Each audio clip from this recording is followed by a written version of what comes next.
주님께서 여러분과 함께 마테오가 전한 거룩한 복음입니다.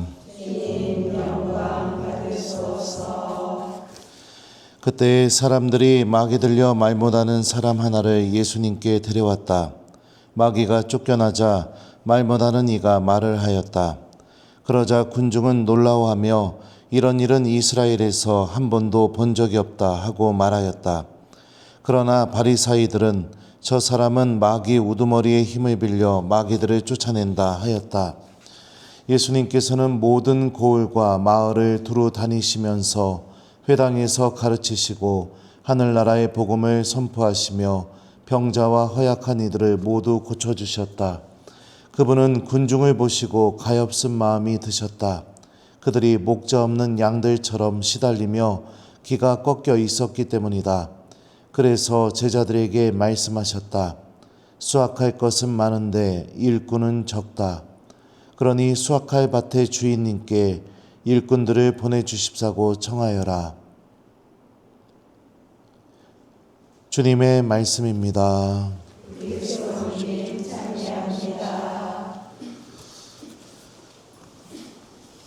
찬미 예수님,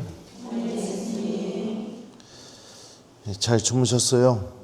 네, 저도 오랜만에 본당 교우들이 아니라 다른 분들하고 이렇게 미사를 드리고 함께 자니까 좀 낯설긴 합니다. 오늘 복음을 보면 예수님께서 이 마귀를 쫓아주시죠. 근데 이 예수님의 이 기적에 대한 사람들의 반응이 참 다양합니다. 복음은 이렇게 표현합니다. 그러자 군중은 놀라워하며 이런 일은 이스라엘에서 한 번도 본 적이 없다 하고 말하였다. 또 다른 반응도 있어요. 그러나 바리사이들은 저 사람은 마귀 우두머리의 힘을 빌려 마귀들을 쫓아낸다. 만약에 제가 예수님이라면 하느님의 힘을 드러내고 하느님의 일을 했음에도 불구하고 무진장 속상했을 것 같습니다. 이 말 한마디 때문에요. 저 사람은 마귀 우두머리의 힘을 빌려 마귀들을 쫓아낸다. 근데 이런 사람들의 반응과는 상관없이 예수님은 어떻게 행동을 하시느냐? 복음은 이렇게 표현합니다. 예수님께서는 모든 고을과 마을을 두루 다니시면서 회당에서 가르치시고 하늘나라의 복음을 선포하시며 병자와 허약한 이들을 모두 고쳐주셨다. 모든 사람들에게 다가가셔서 그들 모두에게 하느님 나라의 복음과 그다음에 하느님의 은총과 치유를 베풀어 주시는 일을 중단하지 않으셨다고 마태복음은 우리에게 전합니다. 우리가 하느님의 일을 하거나 또 신앙의 여정 안에서 쉽게 받는 유혹 중에 하나가 뭐냐면 사람들의 평가에 쉽게 우리 마음이 흔들리게 된다는 사실입니다. 저도 복음을 전하는 일을 하고 있고 강론 한 번에 강의 한 번에 마음속에서 내심 기대하고 있는 것 중에 하나가 뭐냐면 신부님 강론 너무 좋았습니다. 신부님 강의 너무 좋았습니다. 이 소리를 듣고 싶은 마음이 언제나 제 마음속에 있어요. 사람들이 저를 기억해 주기를 바라고 그리고 사람들이 제가 전하는 이 하느님 말씀이 마음속에 오래 남기를 바라는 그런 욕심이 있습니다. 다행히도 어제 강의가 끝나고 아무도 저에게 강의 좋았습니다 이런 말을 해주신 분이 없어요. 저의 이런 교만한 마음을 하느님께서는 항상 교우들을 통해서 잠재우시고 겸손하게 이렇게 만드십니다. 그래서 주님께 감사드리고 찬미드립니다. 부정적인 평가를 받게 되면 마음이 아픕니다. 마음이 너무 아파요. 그래서 사제관에서 혼자 끙끙거리면서 잠을 못 잤던 적도 이렇게 많이 있습니다. 근데 그 마음 안에 도사리고 있는 것이 무엇일까? 주님의 복음을 잘 전했다는 사실 하나만으로 내가 만족하고 기뻐할 수 있어야 되는데 그게 아니라 내가 좋은 사람이 되고 싶고 내가 기억되는 사람이 되고 싶고 내가 유능한 사람이 되고 싶고 내가 다른 이들보다 나은 사람이 되고 싶다는 그런 마음이죠. 근데 사제로 살아가면서 그 마음이 참 위험하더라고요. 사제는 제가 신학생들에게도 가르치지만 내가 하고 싶은 일을 하는 사람이 아니라 교회가 나에게 맡겨준 일을 하는 사람이죠. 하느님께서는 정말로 원하신다면 아무것도 아닌 사람을 통해서도 더 놀라운 일을 일으키실 수 있고 더 못 배운 사람, 더 무식한 사람을 통해서도 당신 복음의 신비를 드러낼 수 있는 분이시죠. 우리는 그런 하느님을 믿고 있습니다. 수많은 판관들의 모습을 봐서도 그렇고요. 예수님 제자들의 모습을 봐서도 그렇습니다. 어느 하나 유능한 사람은 없었습니다. 오늘 일독서를 보게 되면 하느님께서는 호세아 예언자를 통해서 당신을 잃어버린 이스라엘을 꾸짖고 계십니다. 그들은 은과 금으로 신상들을 만들었지만 그것은 망하려고 한 짓일 뿐이다. 사마리아야, 내 송아지를 내던져 버려라. 내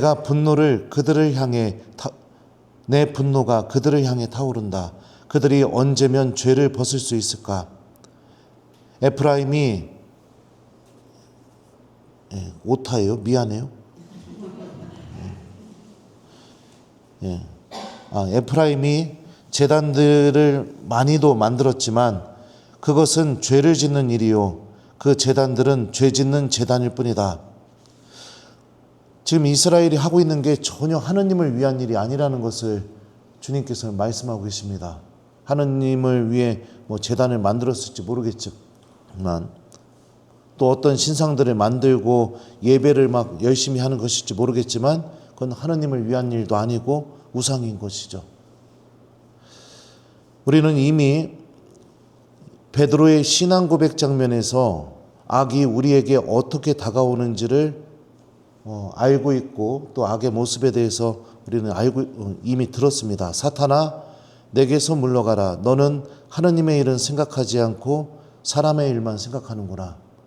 사람의 일만 생각하면서 살아간다면 사람들의 평가가 중요해질 겁니다.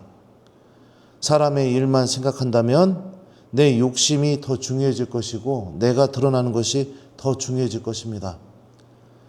사람의 일만 생각한다면 내가 기억되고 내가 좋은 평가받는 것이 너무너무 중요해질 겁니다. 근데 이것은 하느님에게서 온 것이 아니라 악에서 온 것이겠죠. 오늘도 많은 사제들 또 수도자들, 교회 봉사자들이 이 유혹 속에 놓여 있습니다. 좋은 사람이 되고 싶은 유혹, 좋은 평가를 받고 싶은 유혹. 근데 그 유혹들은 오늘 일독서에 나오는 것처럼 내 마음속에 송아지를 만들어 놓고 주님께서 원하지도 않는 제단을 만들어 놓으면서 하느님을 위한 것이라는 아주 좋은 명분과 포장을 싸서 결국에는 그 안에서 자기가 더 드러나고 자기가 더 인정받기 위해 그렇게 자신의 삶을 하느님으로부터 멀어지게 만드는 것 같습니다. 참된 믿음이란 그럼에도 불구하고 나는 여전히 하느님이 필요하고 여전히 하느님의 자비와 용서와 도움과 구원이 없으면 절대적으로 나는 구원을 얻을 수 없는 사람이라는 것, 이런 나의 현실성을 정확하게 깨닫고 주님께서 인도하시는 대로 그 길을 따라가는 것, 이게 참된 믿음이겠죠. 그러니 오늘 하루도 우리는 누군가에게 좋은 사람이 되려는 그런 삶을 사는 것이 아니라 예수님께서 오늘 복음에서 보여주셨던 것처럼 주님께서 원하시는 것이 무엇인지를 우리들도 기도와 말씀 안에서 발견하고 그 주님의 뜻을 묵묵히 수행해 나가면서 살아갔으면 좋겠습니다. 이것이 하느님 나라를 준비하는 삶이고 이것이 내가 주님께로 더욱더 한 발짝 다가갈 수 있는 삶이라고 오늘 말씀은 우리에게 알려주고 있죠. 그래, 오늘 하루 우리 모두 어떤 평가를 받던 하느님의 뜻을 묵묵히 수행하시면서 모든 이들에게 하느님의 구원과 주님의 은총을 나누어 주신 그 예수님을 기억하며 우리들도 하느님 눈에 내가 어떻게 보이는지 그것만을 생각하면서 주님께서 나를 통해 이루시고자 하는 일을 묵묵히 이루어 나가는 그런 오늘 하루를 잘 보냈으면 좋겠어요. 저는 보통 강론 때 교우들에게 숙제를 주는데요. 숙제를 주는 이유는 말씀을 듣기만 하는 삶이 아니라 이 말씀을 실천으로 옮기자, 그런 의미예요. 근데 이상하게 여기서 강론하니까 무진장 떨리고요. 그리고 또 이 피정 오신 분들에게 무슨 숙제를 줘야 되나 또 이런 생각도 드네요. 근데 하여튼 오늘 가엾은 마음으로 우리들에게 다가오셔서 이 하느님의 구원과 은총을 주시려는 그 예수님을 바라보면서 오늘 하루를 좀 살아갔으면 좋겠습니다.